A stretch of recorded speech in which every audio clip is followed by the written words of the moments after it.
आंदोलन में हरियाणा और पंजाब के जो लोग बैठे हैं, इसके बीच में एक बड़ा सा जुबानी विवाद है। हरियाणा के लोग हैं भी नहीं, इसका जवाब लेने के लिए तो खासकर हम लोग इस वक्त बैठे हैं। हरियाणा का जो कैंप है, हरियाणा का टेंट लगा है बिल्कुल बॉर्डर के ऊपर, कुंडली बॉर्डर की तरफ जाते हुए हाईवे पे। सुरेश कोथ बड़े किसान नेता हैं, यहाँ लीड कर रहे हैं इस आंदोलन को। इनसे बातचीत करने की कोशिश करते हैं और उनसे पूछते हैं कि किस तरीके की आगामी रणनीति रहेगी, अब तक किन किन चीज़ों से इनको गुजरना पड़ा और किस नज़रिए से ये आंदोलन जो आगे जा रहा है उसको देखते हैं। सुरेश जी, किस तरीके से देखते हैं आप पूरे के पूरे आंदोलन को? पूरे आंदोलन की जहाँ तक बात करी जावे, हमने लगातार 4 महीने से सरकार के खिलाफ लड़ रहे, चाहे हमने धरने दिए, चाहे प्रदर्शन करे, चाहे रैलियां करी। सरकार ने कोरोना की आड़ लेकर के पूरे देश के किसानों को मारने के लिए एक षड्यंत्र रचा। पहले अध्यादेश लेके आई, फिर कानून बना दिया उसको। हमने उस कानून को जब देखा कि कृषि के नाम से कोई कानून बन रहा है, हमने उसका कॉपी निकलवाई, उसको पढ़ा, समझा, तो देखा अगर ये कानून लागू हो जाते हैं देश में किसान नाम की तो कोई चीज़ ही नहीं रहनी, किसान तो बर्बाद हो जाना। उसी दिन से संघर्ष चल रहा है। इन सारे मामलों को देखते हुए जब हमने कॉल करी कि भाई किसान दिल्ली जाएगा, इसको बोलिए सरदार ना थोड़ा, 1 मिनट थोड़ा, तो इन्होंने किसान को आंदोलन को फैल करने के लिए हरियाणा के बहुत से नेताओं को गिरफ्तार कर लिया गया। बहुत से नेता बाहर भी बच गए। पंजाब के साथियों को बॉर्डर से परली साइड रख दिया। जब किसान ने कहा कि हम दिल्ली जाएंगे, सबसे पहले बेशरम सरकार ने सोचना चाहिए था, हम दिल्ली मात्र प्रधानमंत्री से एक सवाल पूछने आए थे। एक प्रश्न था किसानों के दिमाग में, क्या ये दिल्ली हमारी राजधानी नहीं है? क्या मोदी जी देश के प्रधानमंत्री नहीं है? क्या किसान इस देश का नागरिक नहीं है? हम 4 महीने से लगातार संघर्ष कर रहे हैं इस कानून के खिलाफ। सरकार हमारी क्यों सुनवाई नहीं करती, क्यों हमारे को बातचीत के लिए नहीं बुलाती? मगर इन लोगों ने इतना बुरा व्यवहार किसानों के साथ किया। बैरिकेड लगा दिए गए, रोड खोद दिए गए, आंसू गैस के गोले फेंके गए, किसानों के ऊपर पानी की बौछार फेंकी गई, यानी किसानों के साथ बहुत बुरा बर्बरता करी। लेकिन उसके बावजूद पूरे हरियाणा का किसान, पूरे पंजाब का किसान, अब तो ये कहिए पूरे देश का किसान दिल्ली के चारों तरफ, आज हमने अभी थोड़ी देर पहले सूचना एकत्रित करी थी वे कितने किसान हो सकते हैं दिल्ली के सारे बॉर्डरों में। आज लगभग 50 लाख किसान दिल्ली के चारों तरफ बैठे हैं इतनी कड़कती ठंड में। उसके बावजूद मोदी जी का घमंड टस से मस नहीं हो रहा। देखिए, बहुत से साथी कहते हैं भाई मोदी बहुत घमंडी आदमी, मानेगा नहीं, वो मानेगा नहीं, उसका घमंड आड़े आ रहा। मगर हम मान नहीं सकते, हमारे पीछे हजारों फुट खाई है। अगर हम आज ये आंदोलन हार जाते हैं तो हमारी नस्लें खत्म हो जाएंगी, हमारी आने वाली पीढ़ियां पूंजीपतियों की गुलाम बन के रहना पड़ेगा, दिहाड़ीदार मजदूर बन के रहना पड़ेगा, बंधुआ मजदूर बन के रहना पड़ेगा। हम ये आंदोलन हर हालत में जीतने के लिए आए हैं। अगर हम ये आंदोलन हार गए तो आंदोलन लड़ने के लायक ही नहीं बचेंगे। पिपली से शुरुआत की, पिपली में बड़ी वाटर कैनन यूज हुआ, आंसू गैस के गोले यूज हुए, लाठियां भांजी गई।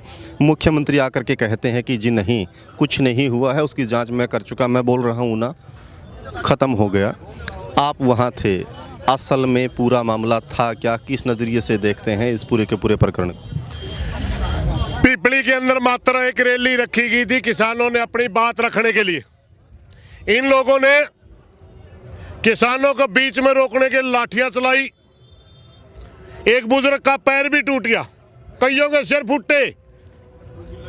और इतना मुख्यमंत्री ने इतना बेशरम भरा बयान दिया कि मैंने जांच कर ली, वहां लाठी चार्ज ही नहीं हुआ। गृह मंत्री कहते रहे वहां लाठी चार्ज नहीं हुआ। ये आरएसएस से आए हुए लोग हैं। आरएसएस का एक मूल मंत्र है, झूठ बोलो, बार बार बोलो और ऊंचे से बोलो।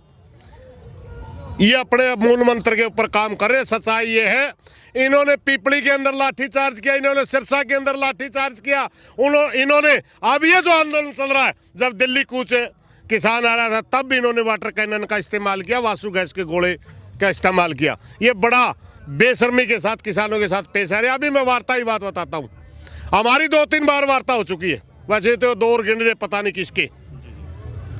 हर बार वहीं से बात शुरू करते हैं, हर बार वही बात खत्म कर देते हैं, किसानों की बेइज्जती कर रहे हैं।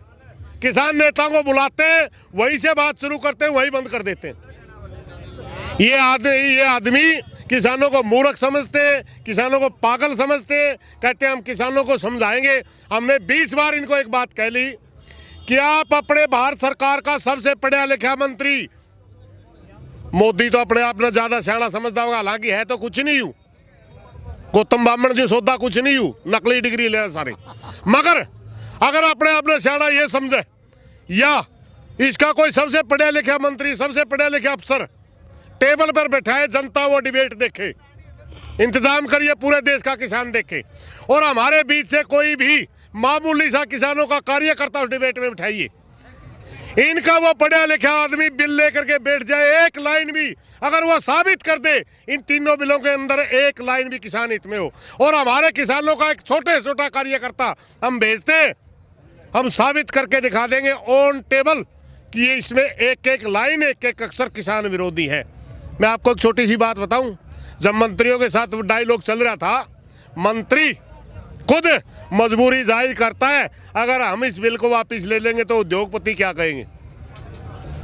उन्होंने खुद मान लिया इस बात को कि ये बिल किसानों के लिए नहीं लाया गया। हम 4 महीने से कह रहे थे ये बिल ही उद्योगपतियों के लिए लाया गया, किसानों को मारने के लिए लाया गया। 9 तारीख को दोबारा से फिर बातचीत है, क्या वहीं से शुरू होकर वहीं खत्म होगी? देखिए, हम बातचीत से अगर इनकार करते हैं तो सरकार हमारे आंदोलन को बदनाम करने के लिए कहेगी ये किसान नेता का भंडी है, आएंगे नहीं, बात नहीं करेंगे, समझे।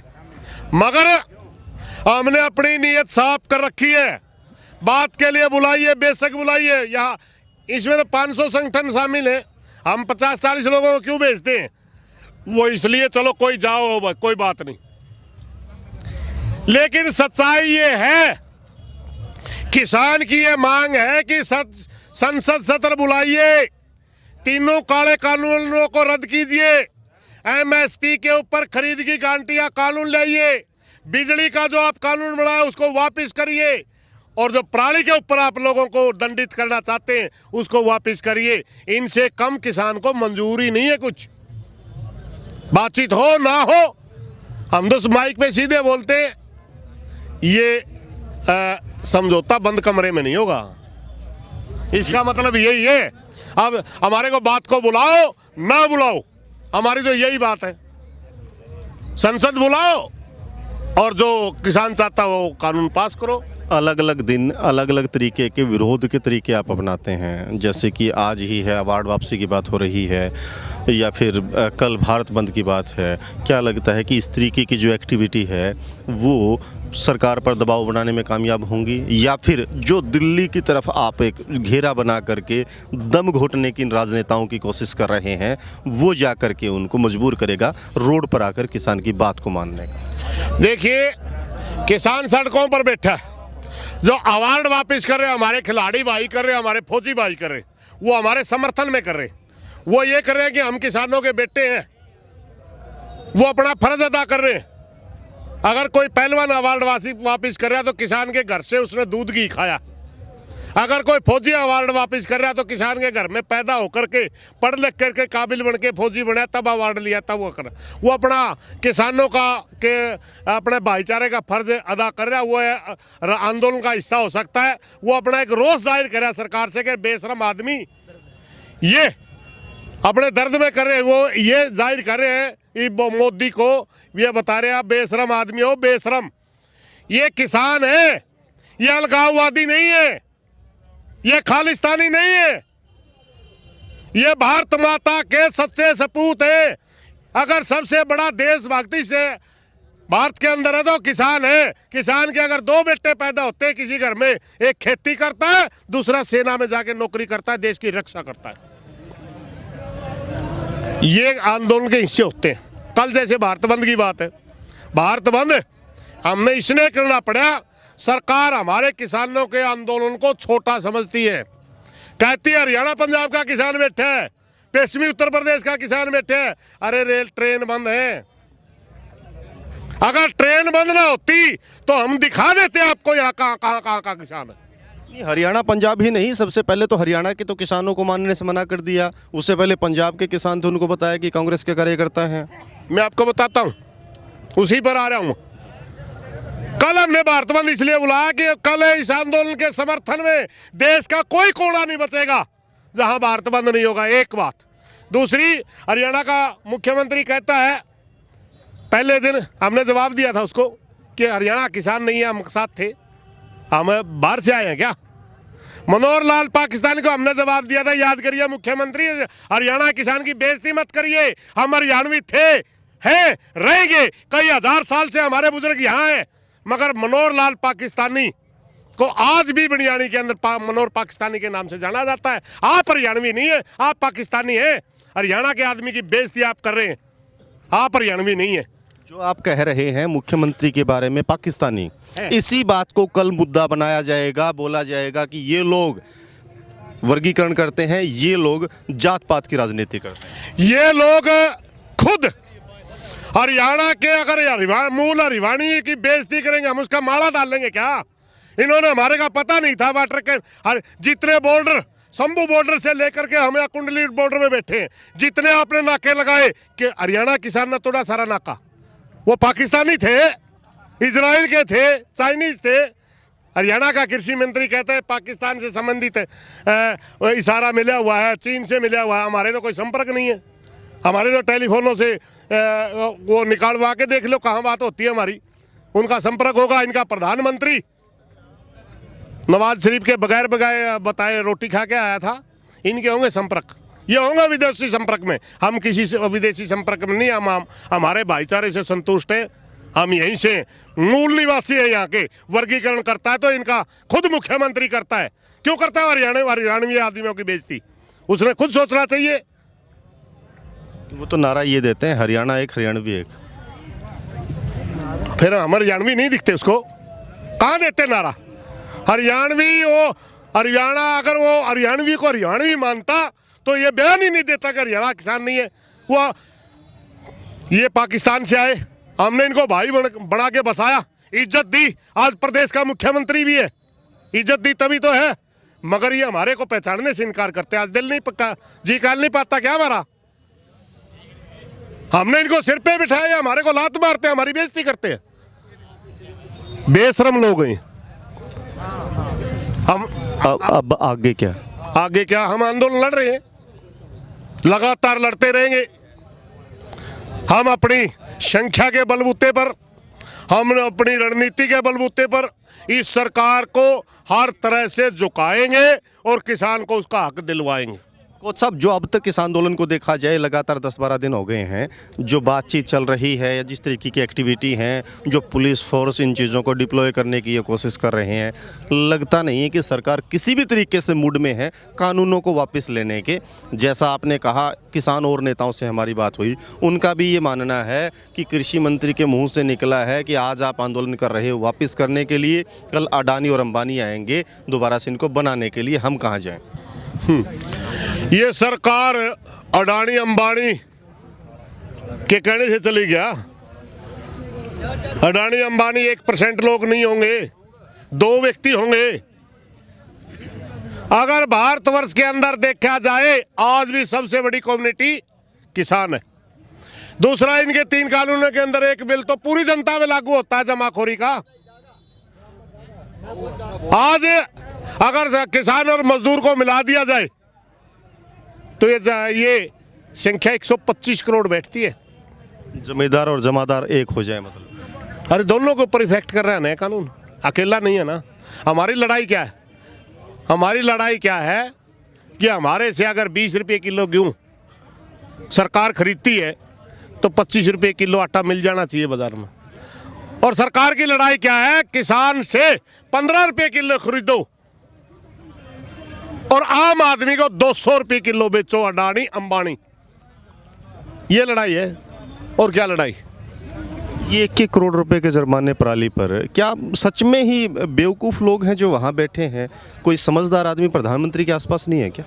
हमें तो लगता नहीं है किसी का अकल नाम की कोई भी चीज़ होगी। हरियाणा के अंदर 10 लाख रुपए तो कलेक्टर रेट है, 10 लाख रुपए उसकी ज़मीन की मूल कीमत है, और उसके अंदर कहते हैं पराली चल गया तो 1 करोड़ रुपये जुर्माना होगा, 5 साल की सजा होगी। अरे सीधा ही गोली मार देना यार, क्यों पंगा कर रहा है? 5 साल उसको जेल में सड़ा के मारेगा, पैसे तो है ही नहीं उसके पास, जेल ही होगी और तो कोई विकल्प नहीं है जब पैसा है ही नहीं, ना कोई उनको संसाधन मुहैया करवा रहे, ना कोई इनके साथ कोई बातचीत। कोई मेरे को लगता है भारत का प्रधानमंत्री बुद्ध का घमंड में पागल हो गया, उसकी बुद्धि भ्रष्ट हो गई है। ये बना था ये कह करके मैं गरीब आदमी हूँ, गरीब आदमी का भला करूँगा, मगर ये लिकड़ा भेड़ के रूप में भेड़िया, इसने तो सारा वंश ही खत्म कर दिया। 2-2 हज़ार रुपये दे करके जो अफीम खिलाई थी किसानों को, जिसके नशे में किसान ने दोबारा से दिल्ली की कुर्सी पे बैठा दिया, अब वही कुर्सी खाने को दौड़ती है। क्या किसान को समझना नहीं चाहिए कि जो चीज़ें जिस तरीके से उन तक आ रही है वो उनके लिए घातक भी हो सकती है? ये 2000 की फीम में नहीं बिठाया, ये लोग नकली राष्ट्रवादी, ये राष्ट्रवाद के नाम जातिवाद फैलाते हैं, धर्मवाद फैलाते हैं। आज भारतवर्ष के अंदर जितने भी जातीय दंगे होते हैं, जितनी भी धर्म के नाम पर देश को बांटा जाता है, वो बीजेपी और आरएसएस के लोग बांटते हैं। अगर सबसे बड़ा देश का बांटने का कोई काम करता है, बीजेपी और आरएसएस के लोग करते हैं। ये देश विरोधी गतिविधियां हैं। इसलिए हम कहते हैं अगर देश के विरोध, देश का सबसे बड़ा कोई गद्दार आदमी है, अगर देश का कोई सबसे बड़ा दुश्मन है तो नरेंद्र मोदी बन के मोरे आज के दिन। आगे ये लोग समझ चुके हैं, पूरा देश का किसान और मजदूर समझ चुका है, जितना इनका ग्राफ एकदम चढ़ा था, आगे इतना इनका ग्राफ एकदम गिरेगा, इनको पूछने वाला नहीं मिलेगा कोई। कोच साहब, मीडिया को लेकर के काफ़ी सारे सवाल खड़े होते हैं कि देश का राष्ट्रीय मीडिया है वो बात नहीं दिखाता किसान की, किसान का संघर्ष वास्तविक रूप से देश के कोने कोने में पहुंच नहीं पाता है। कितना इत्तेफाक रखते हैं इस बात से? राष्ट्रीय चैनल आधे से भी ज़्यादा बिक चुके हैं, सच्चाई ये। जैसे किसान यहाँ बैठा है, आप यहाँ आए, हम आपने हमारी तकलीफ सुनी, हमने बताया, वो हमारे से ऐसे इंटरव्यू लेते हैं, लेकिन वहाँ जाके कहते देखिए देखिए किसानों ने क्या रोड के ऊपर बैठे। अरे मजबूर, हमारे को शौक है क्या?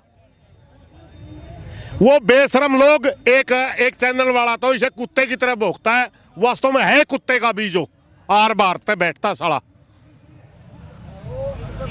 कभी भी टेलीविजन दबा लियो, पता नहीं 2 महीने तक तो एक सुशांत की बेबे का ब्याह चलेगा, टेलीविजन फोड़ने जी करा था। 47-48 हजार किसान मजदूर आत्महत्या करके मर गए, एक लाइन नहीं चलती। आज 15 दिन से किसान, 15 दिन से आंदोलन चल रहा है किसान के लिए। यहाँ रोड के ऊपर से 10-12 समय कुछ रास्ते में भी गुजरे, हम जेलों में थे वो भी आंदोलन में थे, बिल्कुल बिल्कुल, रास्ते में थे वो भी आंदोलन में थे, हम बैरिकेड तोड़ रहे थे वो भी आंदोलन था। 15 दिन से किसान मरने के लिए दिल्ली आया हुआ, एक लाइन नहीं मिलेगी आपको। उल्टा बदनाम करेंगे, उल्टा कहेंगे ये आंदोलन कोई पार्टी चला रही है, ये आंदोलन कहीं से दूसरा कोई संगठन इसको हवा दे रहा है, ये आंदोलन किसानों का नहीं है। बहुत ज़्यादा बेशरम आदमी है। उनका मतलब है वो गुलाम है, गुलाम थे, गुलाम रहेंगे। हमारा तो सोशल मीडिया थोड़ा सा साथ दे रहा है, वरना ये देश मुक चुका है। एक मैं आपको बात बताऊं, जिसके समाज का सत्यानाश होना हो, जिस समाज का को जिस देश को बेचना हो, बेचना हो, उसका सबसे पहले प्रचार तंत्र पर कब्जा किया जाता है। ये इस प्रचार तंत्र को कब्जा करके इस देश को बांटने वाले लोग हैं, बांटना चाहते हैं इस देश को। इसकी यहाँ कोई आंदोलन का इतना जल्दी टैग लगाती मीडिया के द्वारा, कोई छात्रों का आंदोलन चला उसको कह दिया टुकड़े टुकड़े गए। कोई मुस्लिम कम्युनिटी का कोई कानून आ, उन्होंने कोई विरोध किया, को नहीं समझ में आई होगी, कोई बात प्रजातंत्र है, सबका अधिकार है आवाज उठाना, उनकी बात सुनने की बजाय कह दिया ये तो लगाववादी हैं। एक कोई पत्रकारों का, साथियों का इनके खिलाफ लिखने शुरू कर दिया, उसको कह दिया गया ये तो अर्बन नक्सल है। कोई मजदूरों ने आंदोलन का उनको नक्सली है, कम्युनिस्टों ने आंदोलन चलाया देशद्रोही है, किसान आंदोलन करा गए इनको कहते हैं हरियाणा के हैं, पंजाब के हैं, पश्चिमी उत्तर। अरे किसान तो पूरे देश का है, मुद्दा पूरे देश का है, लड़ पूरे देश के किसान रहे हैं। कोई एक बात मैं पूछना चाहता हूँ, बड़े लीडर का तो हमारा पॉलिटिक का, बड़े लीडर का हमारी स्टेज के ऊपर बैन है। कोई भी बड़ा राजनीतिक हमारी स्टेज के ऊपर नहीं आएगा। आम कार्यकर्ता तो कहीं वोट डालता होगा, वो किसान होगा। अगर कोई किसी पार्टी का कार्यकर्ता अपने आप को किसान समझ के किसान की सभा में आता है, किसी का फोटो उठा ले, देखिए फलाने लीडर के साथ इसकी फोटो है, हरामजादो, वो उग्रवादी के साथ फोटो मिल गई क्या किसी की? देश के नेता होंगे, किसी की फोटो बीजेपी के साथ होगी, किसी की फोटो कांग्रेस के साथ होगी, किसी और के साथ होगी। 1987-88 के अंदर चौधरी महेंद्र सिंह टिकैत का एक किसानों का आंदोलन था। अटल बिहारी वाजपेयी स्टेज पे जाते थे, लाल कृष्ण आडवाणी स्टेज पे जाते थे, चौधरी देवीलाल उस स्टेज पे जाते थे, चौधरी चरण सिंह उस स्टेज पे जाते थे। तब राजनीति समझ में नहीं आती थी इनकी। अन्ना का आंदोलन था, पूरी बीजेपी इसके स्टेज पे जाती थी, तब राजनीति नहीं थी क्या? बाबा रामदेव का आंदोलन था, सलवार पहन के भाजा था, आज किसानों के खिलाफ बोलता है, उसमें सारी बीजेपी का मामला था, तब राजनीति नहीं दिखती थी इनको। बकवास मारते हैं, झूठ बोलते हैं, झूठ ज्यादा दिन नहीं चलेगी, कितना घमंड कर ले मोदी। ये देश किसानों का है, ये देश मजदूरों का है, आप अकेले का देश नहीं है। आपको मानना पड़ेगा, देश हमारा है, हम इसके मूल निवासी हैं, हम इसके मालिक हैं। ये तो अपने आप को चौकीदार कहता है, मालिक तो सड़क पे सुतता है, चौकीदार महलों में सुतता है। कहाँ का इंसाफ है ये? हरियाणा और पंजाब के लोग हैं, इस आंदोलन के बहाने ही सही इकट्ठा हुए हैं, मजबूती के साथ एक दूसरे के पीछे और आगे खड़े हैं। पंजाब का किसान आ रहा था, हरियाणा के लोगों ने लाठियां खाई, वाटर कैनन के पानी को सहा और बैरिकेड्स तोड़े, रास्ता बनाया पंजाब के लिए। आज भी मिलजुल के बैठे हैं। लस्सी हरियाणा के किसान ला करके देते हैं, दूध दही हरियाणा का किसान ला करके देता है, अन्न इन लोगों के लिए हरियाणा का किसान ला के देता है। लेकिन कुछ प्रोपगेंडा हैं, फैलाए जा रहे हैं, सवाल खड़े किए जा रहे हैं कि इस भाईचारे से पहले जो हमारे अंदरूनी मसले हैं कुछ चीज़ों पे, उनको तो पंजाब के साथ हल किया जाए। कृषि मंत्री का बयान आ रहा है, मेरे को लगता है आपका उसी तरफ इशारा। सुनिए मैं बताता हूं। उन्होंने कहा पानी मांग लो, यही मसला है ना बड़ा? बिल्कुल बिल्कुल, सबसे बड़ा मसला ये कि पानी। अरे जब जमीन ही नहीं बची, पानी क्या हम लावांगे? शर्त होवांगे उसके लिए, क्या करना है? मूर्ख बना रहा है। सुप्रीम कोर्ट के अंदर हरियाणा केस जीत चुका है और 6 साल से बीजेपी की गवर्नमेंट है सेंटर के अंदर। मंदिर का केस कितने दिन हुए जीते? हाँ, हालांकि मंदिर बनना अच्छी बात है, केस जीते हुए कितने दिन हुआ? कुछ ही दिन हुए और रख दिया, कोरोना के बीच में रख दी ईंटें, रख दी। SYL का केस जीते हुए पता आपको कितने वर्षों हो गए? वर्षों हो गए। इनकी नीयत नहीं है, ये मात्र हरियाणा पंजाब के किसान के अंदर फूट डालना चाहते हैं। ये नहीं चाहते कि जबकि मैं आपको बीच में टोक रहा हूं, जबकि इससे पहले वाली टर्म में वहां पे भी बीजेपी थी, यहाँ पे भी बीजेपी थी और ऊपर भी बीजेपी थी, इनकी अपनी ही सरकारें थी। इसको हल करने का उससे बेहतर मौका नहीं मिल सकता। इनके पास कितना भी मौका हो, इन्होंने मात्र मुद्दे उठा करके वोट लेने से मतलब है, ये किसान के नहीं है। अरे हमारे खेत छीन के जब आप अडानी अंबानी को दे दोगे, आप अगर पानी में ले आओगे तो अंबानी अंडानी का ले आओगे ना, पहले हमारे को खेत तो बचाने दो, फिर बात करेंगे ना। आपने तो कुछ करना नहीं, राजनीति वाले तो कुछ करना नहीं। अगर हमारा भाईचारा हुआ, पावर तो हमारे हाथ में नहीं, भाईचारा हुआ तो भाईचारे से मांग तो सकते हैं ना। मगर ये लोग तो हमारे को मांगने का अधिकार भी नहीं छीनते, क्यों? भाईचारा नहीं होने देंगे, मुद्दे उठा करके लड़ाते हैं, लड़ा के वोट ले देते हैं। एक पंजाब का मंत्री लड़ा के पंजाब के वोट ले लेगा, हरियाणा का कोई लड़ा के हरियाणा के वोट ले लेगा, हमारे को तो कुछ नहीं मिलना ना। ये मूर्ख बना रहे लोगों को। हरियाणा के कृषि मंत्री को क्या हो गया है? कम से कम आंदोलन को लेकर के उनके बहुत अटपटे बयान लगातार इन दिनों में सुनने को मिल रहे हैं। मेरे को लगता है हरियाणा का कृषि मंत्री वार्ड नंबर 13, मेडिकल रोहतक में एक वार्ड नंबर 13 है जो पागलों के लिए स्पेशल बनाया है, शायद उसने उसमें इलाज करवा लेना चाहिए, वरना ये हालत तो मंत्री की ठीक नहीं है। उसको उसका भाईचारा पाकिस्तानी नजर आता है, उसको उसका भाईचारा चाइनीज नजर आता है। इससे बुरी उसकी एक छोटी सी बात एक कांग्रेस का साथी ने उसको बड़ौदा इलेक्शन में एक भाई ने कह दी थी, पंडित जी ने मजाक में, भाई जिसका नाम ही दलाल हो, उस पर इतना रोष जताया था दलाल खाप ने। मैं प्रार्थना करना चाहूँगा दलाल खाप से, इस भाई को समझाओ, अगर नहीं समझता, नहीं मानता, यू पाकिस्तानी मानना है, भाईचारा ने पाकिस्तानी मानना है जी, यू अपना नहीं तो आप इसके के लागे इसने निकाल के फेंको भाईचारे से। ये अपने लायक ही नहीं है, भाईचारे को भाईचारा नहीं मानता, ये पागल हो चुका है, इसको अपना दिमाग ठीक करवा लेना चाहिए। आखिरी सवाल काफ़ी लंबा हो जाएगा। आंदोलन 9 तारीख को बातचीत है, सिरे नहीं चढ़ जाए बहुत अच्छी बात है, सब इसी के इंतज़ार में है कि फैसला कोई ना कोई आए। आगे भी दौर वार्ताओं के चलेंगे, कब तक किसान सिर्फ बातचीत और डायलॉग डिलीवरी पे बैठा रहेगा या फिर आर पार की लड़ाई लड़ने के लिए आगे की तरफ कुछ करेगा? आगे की तरफ का या पीछे की तरफ का फैसला होता है मीटिंगों में। अभी हमारा फैसला आगे पीछे का नहीं है, हमारा फैसला 9 जब तक हम इंतज़ार करते हैं 9 तारीख की, उसमें क्या होता है, अगर मोदी मान जाता तो ठीक, नहीं कोई न कोई ऐसा मजबूत फैसला लेंगे कि मोदी इस देश में ही नहीं मिलेगा।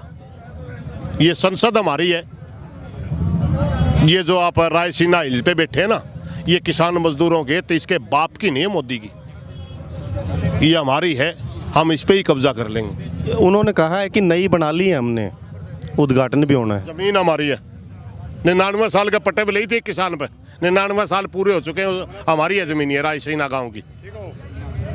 हम केस भी जीत चुके हैं सुप्रीम कोर्ट में। थोड़ा सा साइड हो जाए। हाँ, ये ज़मीन हमारी है, संसद हमारी है, इसके बाप की नहीं है।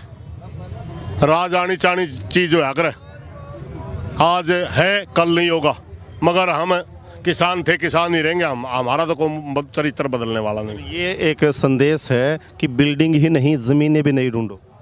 हमारी है ज़मीन, रायसीना गांव की है, 99 साल के पट्टे अंग्रेज ने ली थी, वो पट्टा पूरा हो लिया, छोड़ो हमारी ज़मीन, भागो यहाँ से।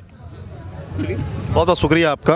तो ये सुरेश कोत हैं, बड़े किसान नेता हैं, लगातार बड़ी ऊर्जा देने की इनकी कोशिश हमेशा रहती है किसानों को, ओजस्वी इनके भाषण रहते हैं और एक तरीके से क्रांति का बिगुल जिसको बोला जाए वो बजाने की कोशिश करते हैं। बेबाक तरीके से बड़े मुद्दों पर इन्होंने बातचीत कही है और कई बड़ी बातें और बड़े खुलासे यहाँ करने की कोशिश की है।